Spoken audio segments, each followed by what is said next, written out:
हृदय के सिंहासन पर विराजमान सर्वशक्ति भगवान को देखते हुए कम से कम जहाँ बैठकर तो अपनी विचारधारा को सही रखना चाहिए।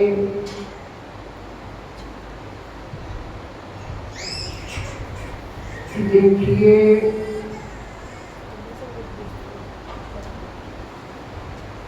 इन आंखों से जो कुछ भी हम लोग देख रहे हैं, जो कुछ हमें दिखाई देता है,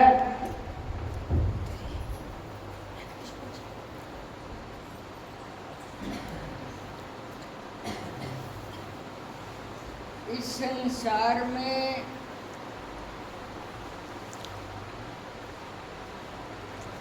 सब असत्य ही नजर आता है। इसमें कुछ भी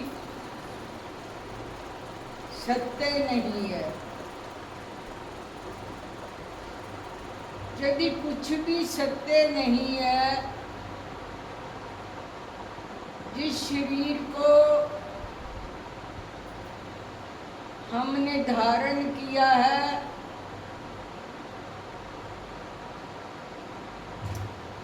ये भी असत्य को दर्शाता है। ये शरीर, मैंने पिछली बार भी आप लोगों को यही कहा था, ये मानस चोला तो मिला था भगवान को पाने के लिए, और जब जब भी जीवन में हमें इष्ट देव मिलते हैं, सतगुरु मिलते हैं, तो उनका भी जन्म हमारे ही तरह एक 5 तत्व के शरीर में होता है, और हम जीवों को निकालने के लिए इस भव सागर से हमारे जैसा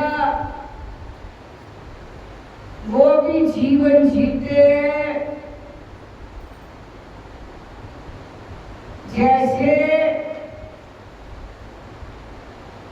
बच्चा गंदगी के नाले में गिर जाए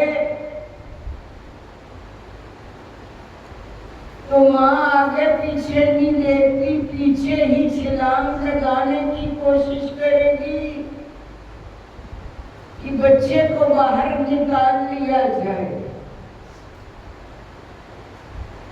वो कीचड़ से लथपथ बच्चे को अपनी छाती से लगा लेती है,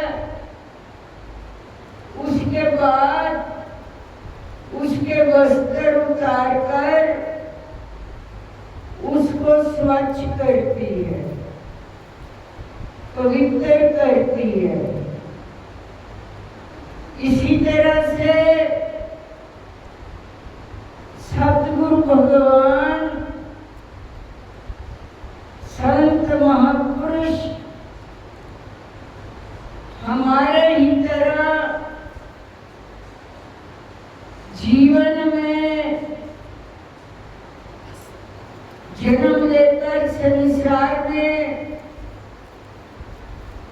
हम लोगों को भवसागर से निकालने के लिए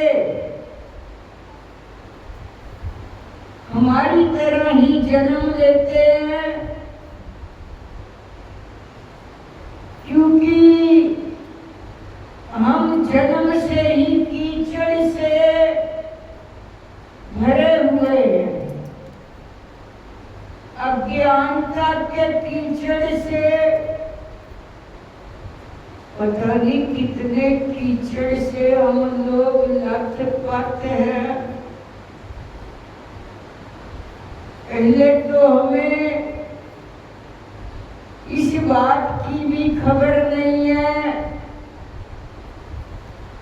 कि हम लोग 5 ज्ञान इंद्रियों और 5 कर्म इंद्रियों के अंदर इतने घिरे हुए हैं, हमें कुछ खबर नहीं है।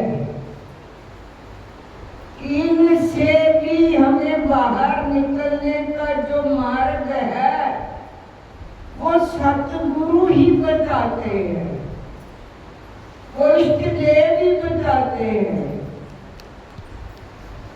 जैसे माँ गंदे बच्चे को अपनी छाती से लगा लेती है, इसी तरह गुरुदेव शक्ति हम जीवों को हमारे हाथ को पकड़कर हमें अपनी छाती से लगा लेते हैं। वो ये नहीं देखते ये तो गंदे हैं, गंदगी से लथपथ हैं, फिर भी उनकी रहमत है, उनकी कृपा है हम जीवों पर। हमको अपनी शरण में जगह देकर अपने चरणों से लगा लेते हैं, हमें इस भव सागर से निकाल लेते हैं। तो कहते हैं आंखों से तेरे को जो कुछ भी दिखाई देता है ये सब असत्य है, इसमें कुछ भी सत्य नहीं है। यदि सब कुछ सत्य है, ये शरीर जो तुम्हें मिला है, तेरे को मिला है, ये उसकी कृपा से, प्रभु कृपा से मिल गया, लेकिन इसका फायदा तो उठाना चाहिए ना, प्रभु सिमरन तो करना चाहिए। जहां पर हम भूल जाते हैं, जैसे पेड़ गिर जाता है ना, खोखला हो जाए तो पता नहीं कब गिर जाए। इसी तरह से ये शरीर रूपी पेड़, ये वृक्ष जब भीतर से खोखला हो जाता है, ना जाने कब गिर जाए, इसलिए इसके गिरने से पहले पहले हमें तो प्रभु सिमरन करना चाहिए ना, जप करना चाहिए। गुरु नानक देव जी हर पल हर क्षण सिमरन में लगे रहते। एक कपड़ा ओढ़ कर बैठ जाते और सिमरन में इतने मगन हो जाते कि बस उनकी आंखों में से अपने आप आंसू गिरने लगते। तो माता तृप्ता कहती है गुरु नानक देव जी से, ये तू झुंगर मार कर क्या करता रहता है? आजकल तो ऐसे ही बैठ जाते हैं अभ्यास पर। पहले टाइम में ऐसे महापुरुष मना करते थे, कहते 2 चीजें पर्दे में होनी चाहिए, एक भोजन और एक भजन, दोनों पर्दे में होने चाहिए। लेकिन आजकल भोजन भी पर्दे में नहीं है और भजन भी पर्दे में नहीं है।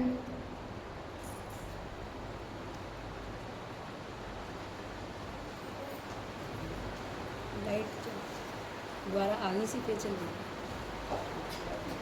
जाओ जी। भोजन भी पर्दे में नहीं है और भजन भी पर्दे में नहीं है। तो गुरु नानक देव जी से माँ कहती है, अब बेटे तू झूमर मार, जो कपड़ा ओढ़ कर बैठ जाता है ये क्या करता रहता है, मेरे को बता तू क्या करता है। उस वक्त गुरु नानक देव जी कहते हैं, माँ, एक ही लाइन में उन्होंने शब्द का उच्चारण कर दिया, माँ आखा के जीवा।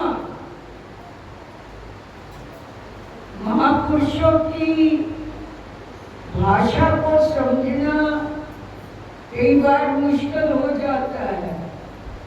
गुरु नानक देव जी कहते हैं, माँ आखा के जीवा, बिसरे ते मर जाए।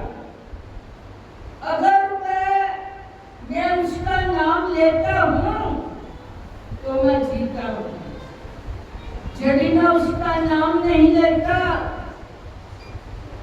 यदि वो नाम बिछड़ गया, समझो मेरी मृत्यु होगी। बिसरे ते मर जाए। अच्छा, माता तृप्ता कहती ऐसा है, तेरा नाम जप। कहते हाँ माँ, क्या हर श्वास में नाम जप चलता है। कोई भी ऐसा मेरा सांस नहीं है जो जप के बगैर हो। मैं तो हर सुख में, हर दुख में, हर खुशी में उसका नाम सिमरन करता।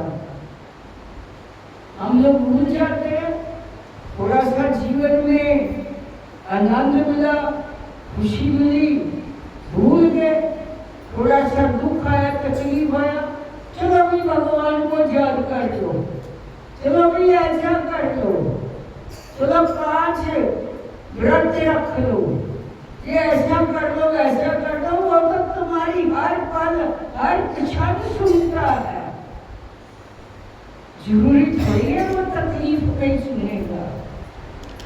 हमें सुख में भी तो सुनाना आना चाहिए ना। सुख में तो बोल नहीं सकते, सुख में तो बातचीत करने का तरीका नहीं है हमारा, हम भूल जाते हैं।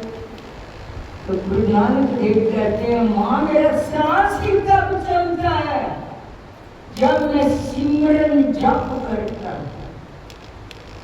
अगर मैं जप नहीं करता, समझ लीजिए मेरा सांस वही रुक गया। ऐसा जप होना चाहिए, ऐसा सिमरन होना चाहिए। गुरुदेव ने तो कृपा करके हमारे साथ हमारा जैसा ही रूप धारण करके 5 तत्व का शरीर लेकर इस जन्म को पाकर हमारे जैसा ही भाव सागर में कूदकर, गंदगी में कूदकर, जैसे माँ कूदकर बच्चे को निकाल लेती है, इसी तरह से गुरुदेव कूदकर अपने बच्चे को, अपने शिष्य को बाहर निकाल लेता है। लेकिन इस चीज का हमें ध्यान रखना चाहिए, गुरुदेव की कितनी कृपा है और हम लोगों की क्या उस कृपा को संभालने की इतनी ताकत है भी या नहीं है कि उसकी रहमत है, कृपा है।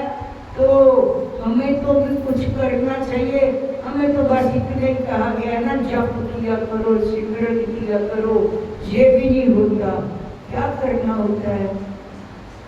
याद ही तो है, उसको याद करना कोई अलग सी बात नहीं है, कोई अलग सा कार्य नहीं करना। श्वास अपने आप चले हुए, आपने जप करना है। जितना कर लोगे उतना देखिए जीवन में आनंद ही आनंद है बोल साचे दरबार